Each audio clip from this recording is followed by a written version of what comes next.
একসময়ের বিশ্বসেরা অলরাউন্ডার সাকিব আল হাসান ছিলেন দুদকের দুর্নীতিবিরোধী শুভেচ্ছা দূত। সময়ের ব্যবধানে তারই বিরুদ্ধে দুর্নীতির খোঁজ করছে সংস্থাটি। শুরুটা শেয়ারবাজার কেলেঙ্কারির অভিযোগ থেকে। মাগুরা ১ আসনের সাবেক এই এমপি সহ আবুল খায়ের হিরু চক্রের ১৫ জনের বিরুদ্ধে ২৫৬ কোটি টাকা আত্মসাৎ অভিযোগে মামলা করে দুদক, যেখানে সাকিবের বিরুদ্ধে সরাসরি ২,৯৫,লাখ টাকার আত্মসাতের অভিযোগ আনা হয়েছে।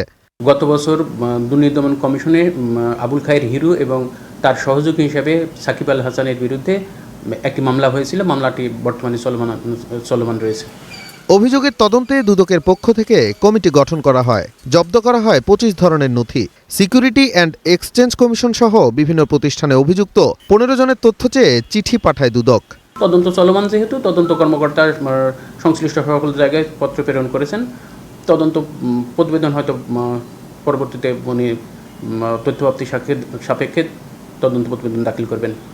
এদিকে সাকিব আল হাসানের বিরুদ্ধে যুক্তরাষ্ট্র, দুবাই সহ বিভিন্ন দেশে অর্থ পাচার সহ অবৈধ সম্পদের অনুসন্ধান চলমান রয়েছে বলেও জানায় দুদক।